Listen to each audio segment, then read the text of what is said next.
Bienvenidos a otro video más. Hoy venimos con celebridades.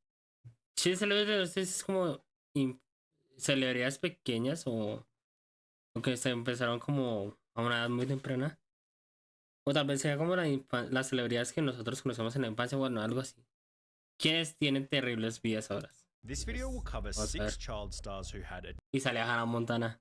terrible life after Sale otra que ve. fame. And we're going to begin by talking about Jake Lloyd, who played Anakin Skywalker in Star Wars The Phantom Menace. Jake was chosen to play Anakin from 3,000 potential candidates and would perform so well in the billion-dollar movie that he won the best performance in a feature film for an actor under the age of 10. While this might have implied that Jake had a promising film career ahead of him, he'd appear in only one more movie after Star Wars before announcing his acting retirement at the age of 12, explaining that he was bullied heavily as a result of the role. My entire school life was really a living hell and I had to do up to 60 interviews a day. Other children were really mean to me. They would make the sound of the lightsaber every time they saw me, with this kind of harassment even continuing into Jake's high school and college experience. You know how they can be in high school. They're so charming and intelligent. College has been similar. They wouldn't let it go. In other interviews, College creo que es como universidad en inglés. Jake had been warned about the common path taken by child celebrities. Child stars have had a bit of a reputation that they turn to, a life of drugs, so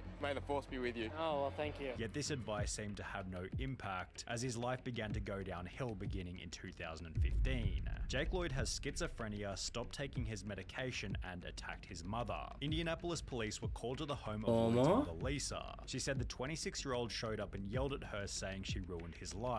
Lloyd allegedly knocked her down when she wouldn't let him in the house and stomped her 3 or 4 times, causing bruises and abrasions. He was gone by the time the police showed up and she didn't press charges. Only 3 months later, Jake Lloyd found himself in a high-speed police chase, after which he'd be arrested for reckless driving, driving without a license, and resisting arrest, resulting in Ese man se hizo fuerza para que no lo 10 months arrestaran. jail time in a Y hasta manejó sin licencia. psychiatric facility. 2 years after this, Jake's 10 meses de 26-year-old prisión. sister Madison died unexpectedly in her sleep, prompting the mother to release a statement regarding Jake's well-being. Jake has been diagnosed with paranoid schizophrenia, but unfortunately he also has a symptom called anosognosia, which causes a lack of insight into his illness. This only adds to the struggle he faces, which has been very difficult after the tragic loss of his younger sister Madison. He has moved closer to his family and we are all working hard to help him with this. He is still a kind and caring person, and we hope to have him back to his fun and entertaining self as soon as possible. Jake will continue to make progress with the love and support you continue to show, which is promising when compared to the life of Edward Furlong. After playing John Connor in The Terminator 2, Furlong began to mess with drugs, stating, "Hollywood effed me up, man. Lots of money and lots of free coke will turn anybody into a cokehead," with this addiction resulting in his first arrest for driving under the influence without a license. Furlong attended rehab as a result of the incident. Se le nota. Pues si se me muestran unas fotos de man. Antes de que yo lo hubiera conocido, ya automáticamente yo te digo, no, bro, este man está en la mala, este man ya está llevado. Able to stay sober for a number of years. However, by 2009, at the age of 32, he was back in the news for punching his girlfriend whilst on drugs. 3 years later, Furlong was arrested again, this time for domestic abuse against his new girlfriend, resulting in a further 6 months in prison, where he'd pick up a meth addiction. Although this story actually has somewhat of a happy ending. In July 2022, Furlong announced that he had gotten his teeth fixed, was taking better care of himself, and had been sober for over 4 years. I'm much happier now, man. I mean, it feels so good to at least be doing the best you can. Although this kind of happy ending has been unavailable llegaste en tiempo momento para whose Drake. life has only gotten worse every single year since he starred in Drake and Josh. In 2014, approximately 7 years after the show came to an end, Drake Bell announced that he was filing for bankruptcy, causing a foreclosure on his $2 million mansion. 1 year later, in 2015, he'd be jailed for 4 days as a result of driving under the influence. However, the real drama didn't begin until mid-2020, when his ex-girlfriend would upload a video on TikTok, making some pretty severe accusations. Imagine the worst type of verbal abuse you could ever imagine, and that was what I got. It then turned into physical, hitting, throwing, everything. At the pinnacle of it, he dragged me down the stairs of our house in Los Feliz. My face hit every step on the way down. Drake Bell would defend himself by stating, "I never abused my ex-girlfriend or did so many of the other things Melissa falsely claimed on her TikTok video.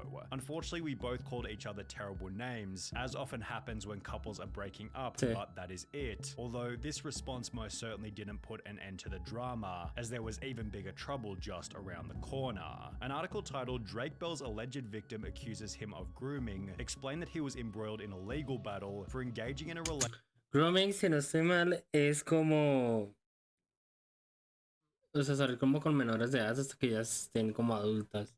Relationship with a 15-year-old girl back in 2017. Things became even worse when footage of the trial was uploaded to YouTube. Already plead to count 2, disseminating matter harmful to juveniles, first-degree misdemeanor. Guilty. Let the record reflect defendant has pled guilty. The court accepts that plea. And while he would plead guilty to child endangerment, Drake Bell would then take to his Instagram to insinuate that he hadn't done anything wrong. Don't believe the media. If these claims were remotely true, my situation would be very different. I would not be here at home with my wife and my son. Despite finishing by stating that he was at home with his wife, this relationship would last only one more year, as in January 2023, on top of everything that had already happened, Drake Bell announced that he was also getting a divorce. Considering he's acted in only 2 productions since 2020, it's safe to say that Drake Bell's reputation is pretty much finished, although he's not the only Nickelodeon actor with a spot in this video, as the life of Amanda Bynes has descended into an even worse version of hell. Despite having one of the most famous faces throughout the 2000s, Amanda Bynes would announce her retirement from acting in 2010.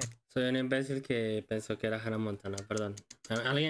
Acepto que al pasar a militar, güey.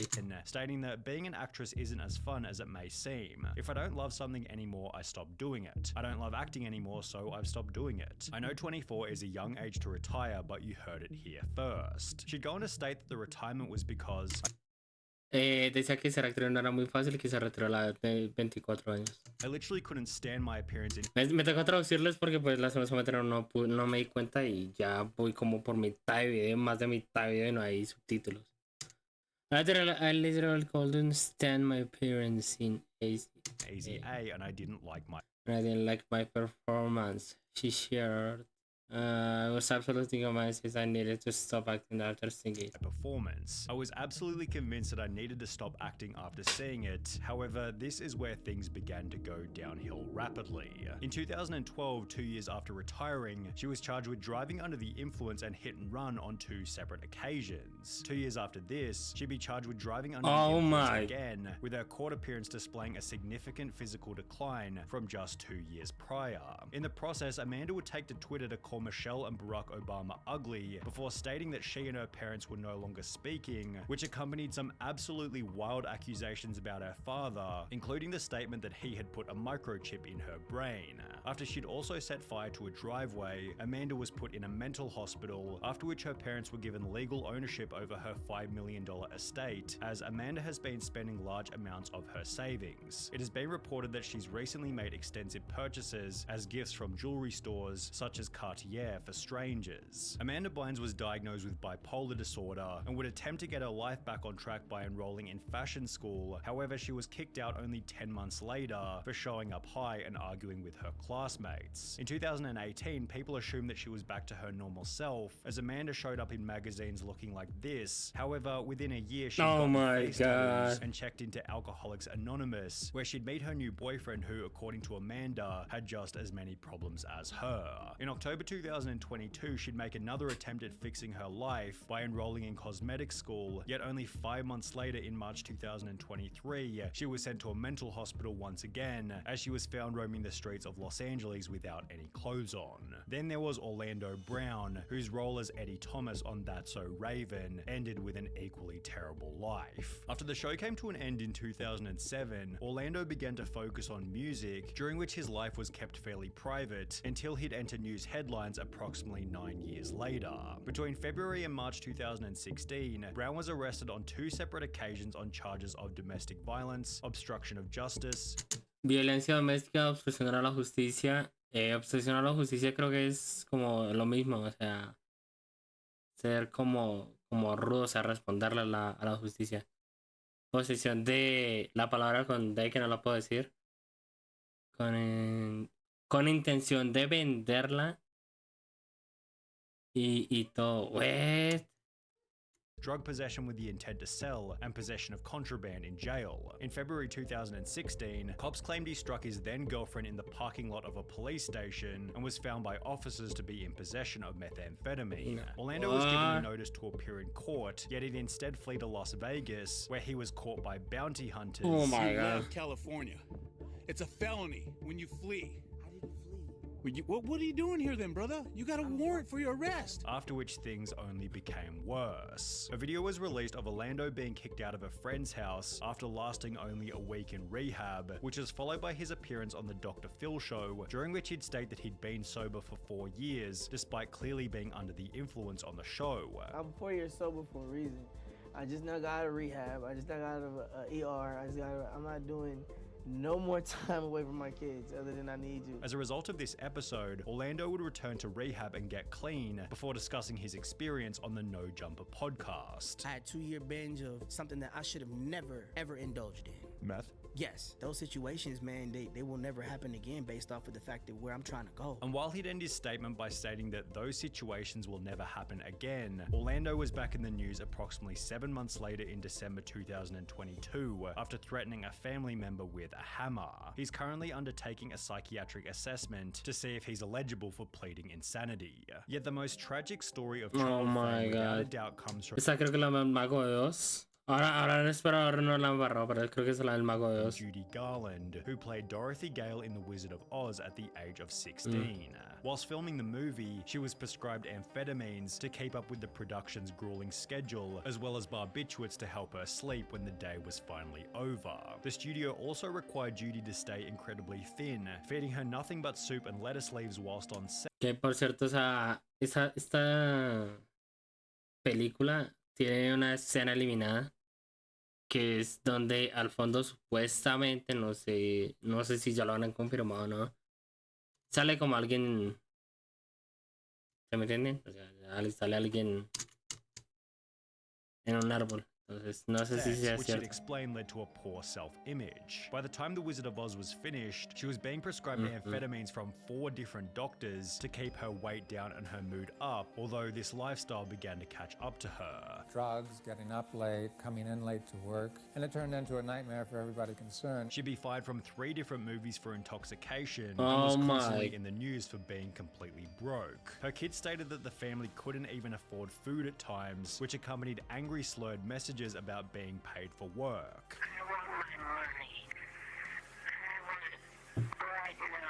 These weren't delusions. She was broke when she recorded this, and not movie star down to my last Rolls Royce broke, homeless broke. No money to buy food broke. By the time Judy Garland was in her 40s, she looked about 15 years older, Oh had been my. divorced 5 different times, and was performing in a New York bar for $100 per night. While Judy Garland maintained that she had never done anything wrong in her entire life, The only mistake I ever did, the only harm I ever did was sing over the rainbow. she would die of an overdose at the age of 47 on the exact same drug that she was Moría a la edad de 47 años. prescribed during The Wizard of Oz, with her estate being worth a measly $40,000. Wow, viejo. No sé cómo comenté al inicio con Hannah Montana, pero bueno. Errores que suelen pasar. No, o sea, la de este man, la de Brown, bro, tremendo. El de Drake sí me acordaba muy bien. Yo sabía que iban a mencionar el caso de Drake Bell porque fue demasiado tendencia. Pero el de Jake, bro, el de Jake es cero cambio. Lo de Jake fue cero cambio y el de Orlando tremendo. No, o sea, yo sí recuerdo mucho verlos. A la mayoría sí los vi, pero jeje, la cosa. Entonces, para que se den cuenta que la fama no es para todo el mundo, la fama tiene sus consecuencias. Si ustedes no la afrontan, bailas. Y más porque creo, algunos creo que fueron como forzados, o yo no estoy muy seguro de eso, pero creo que algunos sí desde pequeños fueron forzados por sus padres a dedicarse al mundo de la actuación.